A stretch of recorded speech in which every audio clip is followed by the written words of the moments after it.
So you found a bomb contract in an awesome location, beaches, sunny skies, great weather. Where you gonna live, sis? Where we gonna live? Let's talk about it.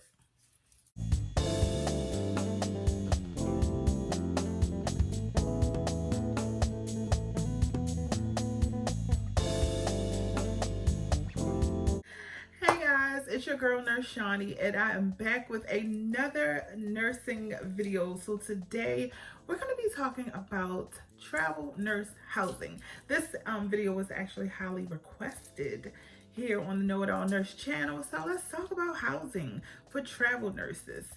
I feel like I'm so close to the camera. Hold on, hold on, hold on. Hang on, y'all.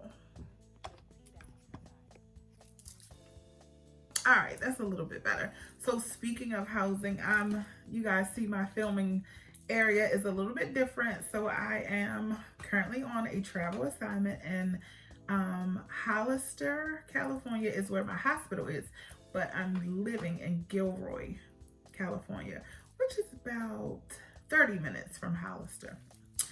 Anyway, yeah, so if it looks different, that's why.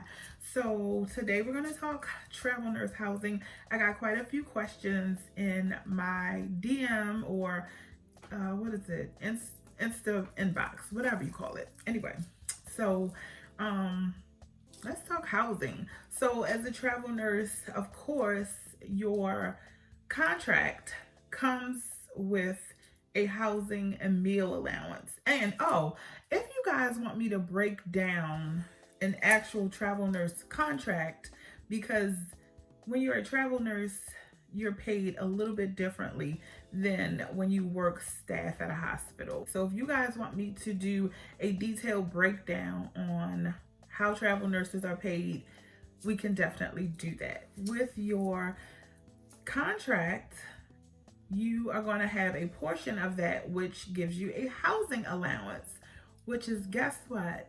Tax free, okay? Tax free. Yes, tax free. Like, you don't pay no taxes on it, zero zilch. So that's pretty dope. And so you can utilize that tax-free money in a variety of ways.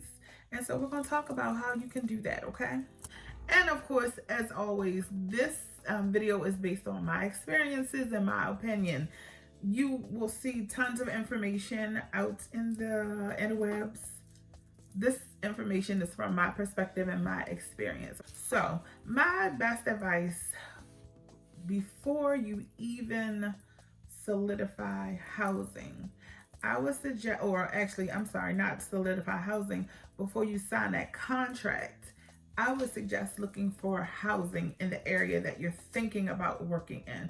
Because once you sign your contract, you're kind of locked in. So I would strongly advise, if you're looking for housing in a different area outside of your home state, or even if you're in your home state, but you're going to be staying a little bit farther away from home, make sure that you look at that housing before you sign your contract. Because I'm going to tell you what happened to me. When I went to Massachusetts, I looked at my contract and I was like, boom, great. The money is awesome. This is perfect, okay? What I did not take into consideration was the housing. So I had already signed my contract to go to Massachusetts. When I started looking for housing, your girl was in a pickle because I went to Massachusetts during peak time in the summertime. So people are vacationing in Massachusetts. A lot of college kids are coming in town. So housing was very, very limited. And so I ended up staying in a hotel long term or short term, which worked out well for me. But that can be pretty pricey for you to stay in a hotel for the length of your 13-week contract. So really make sure that even if you find a great contract that's paying you great money, you want to research the area where you feel like you're going to be working, so that you can just determine if that's going to be a good fit for you. Because you could be, we'll just throw out $1,000 a week. You could be getting $1,000 a week for your tax-free housing money, but if you're paying $500 a week for a hotel, that's cutting your housing stipend in half.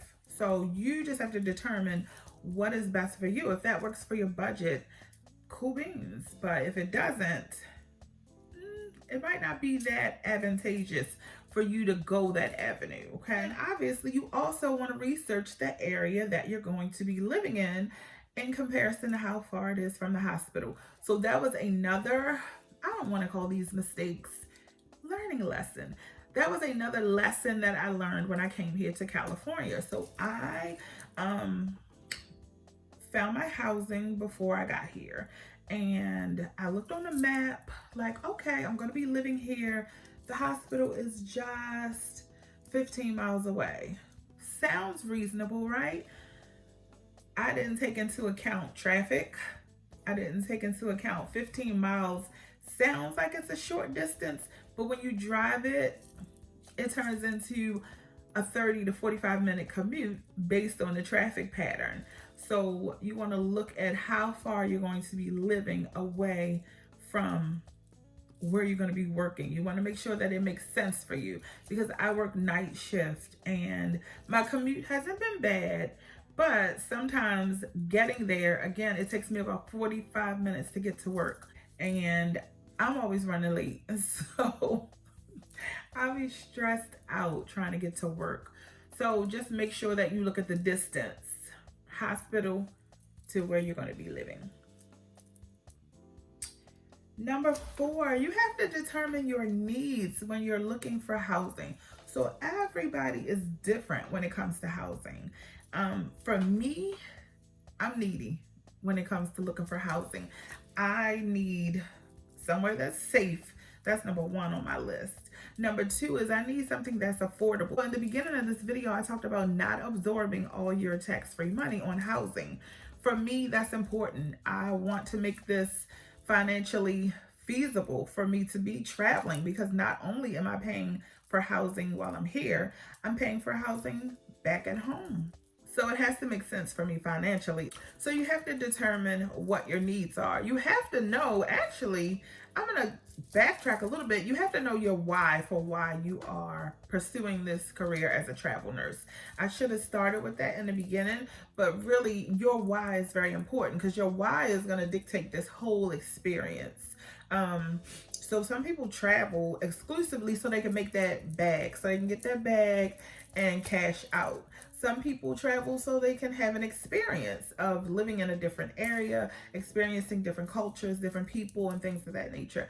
Some people, like myself, travel for the financial aspect of it as well as the experience. So you have to know what your why is when you are deciding to become a travel nurse, because maybe if your needs aren't based on capitalizing on the financial part of this, then maybe you won't care how much your housing is. So you really want to determine what your why is. That's going to help you decide budget and things of that nature. So you want to determine your needs. Again, my list is long. Safety, affordability. I need some way to cook meals. That is a priority for me. I can't eat out every day. It's not good for my wallet or my waistline. So I need somewhere to cook food. I also need a place to do laundry. I prefer a private bathroom, and I definitely need a private place to sleep and store my things. That's non-negotiable. You got to determine what your needs are, and that also is going to play into what kind of housing you select while you're on a travel assignment. Like, I know travel nurses who, they don't care about having to fix their meals, and that's fine, but they're like, look, I just need somewhere to sleep so that I can go to work and sleep, work and sleep. One of my co-workers at my per diem job said one time she slept at the hospital. I was like, wow, you really kept all of your housing money, didn't you? Because she said that the need was so great at the hospital she was going to be working at, and she couldn't find housing, and the hospital let her sleep there. I don't think that would work for me, but I'm not going to knock it either. I think every situation is unique. So, what kind of housing options are out there for travel nurses? There are tons of options. So, I think one of the most popular options is Airbnb. Y'all know I didn't like Airbnb when I tried it. I only tried it one time. It wasn't for me. But Airbnb is an option because you can go onto their website. You can go onto their website. You can look at all the housing options and you can go ahead and take care of it. And I think for the most part, it is a secure way to transfer funds on Airbnb. I didn't have any issues when I did it. The second option is shared housing, which is what I'm doing now. So you can essentially rent a room or a space in someone's home. This is my first time doing it, and so far it's worked out well for me. I have my own space. Right now, I'm the only one using the bathroom. Someone's moving in next week, but that's just sharing the bathroom with one other person, so hopefully no issues there. I have access to the kitchen and use of laundry facilities, so those things work out well for me.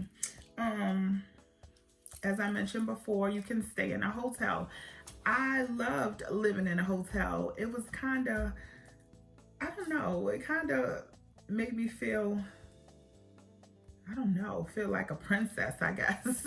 Get to live in a hotel where you don't have to do anything. And in the hotel that I stayed in, it was an extended stay. So I had a kitchen, my own bathroom, and somebody came and cleaned up my room every week. I mean, what's not great about somebody coming to clean up your room every week? I mean, it was cool to live in a hotel, and I was there for almost 5 months. So some people opt to stay with family and friends. That can be cool, I guess, if you get along with your family and friends and you have, some personal space. For me, privacy is important. So, like, take my mom, for example. I don't know that I could live with my mom because I haven't lived in my mom's house. So if, for instance, my mom lived out of town, obviously I would want to stay with her, but I don't know if I could live with my mom for 3 months. One of my previous coworkers lived with her mom for her last travel assignment, and she said her mom drove her crazy with things like preparing meals for her, wanting her to sit down and eat dinner with her. And if you know anything about us as nurses, for me, especially working nights, I sleep to the last possible moment. So she said her mom would fix her meals and be like, come on, sit down and eat before you go to work. And she's like, Mom, I just want to shower and go to work. I don't know if I could do it. But if you are going to an area where you have family and friends that have extra space, that's always an option because you can say to them, hey, I'm only going to be here for 3 months. I can pay you for staying here. It's like a win-win situation. So that's always an option for you as well. So, it's really personal where you decide to live and how you decide to use your housing stipend. Oh, I forgot to add, one other option is you can have your travel company find housing for you. That's always an option. But when you do that, you don't get your tax-free housing stipend. They, or you may only get a portion of it. So they go ahead and they find housing, and the housing, typically is already furnished, and so you don't have to do anything but bring your things and move in. And I met a traveler who said she did that and it worked out well for her. She just let them go ahead and take care of it. It was less of a headache. So that's always an option as well. So housing, it really depends on what your needs are and how you want to use your tax-free housing money, because to be honest, I want to keep most of my tax-free money. You get a tax-free housing stipend every week and a tax-free meal stipend every week.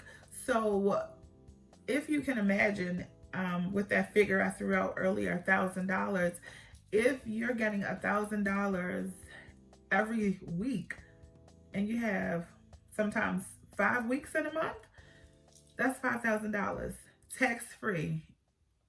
Most of that could go in your pocket. So it's really up to you to determine what you want to do with that. For me, I'm gonna find my own housing and then worry about the rest later on. I haven't had any bad experiences with housing, with the exception of that Airbnb. And I will tell you, I was trying to save money when I rented that Airbnb. I was trying to save money, and in the end, my comfort and my safety won over me saving money, because I could have stayed there for the whole time I was in Massachusetts, but I would not have been a happy camper.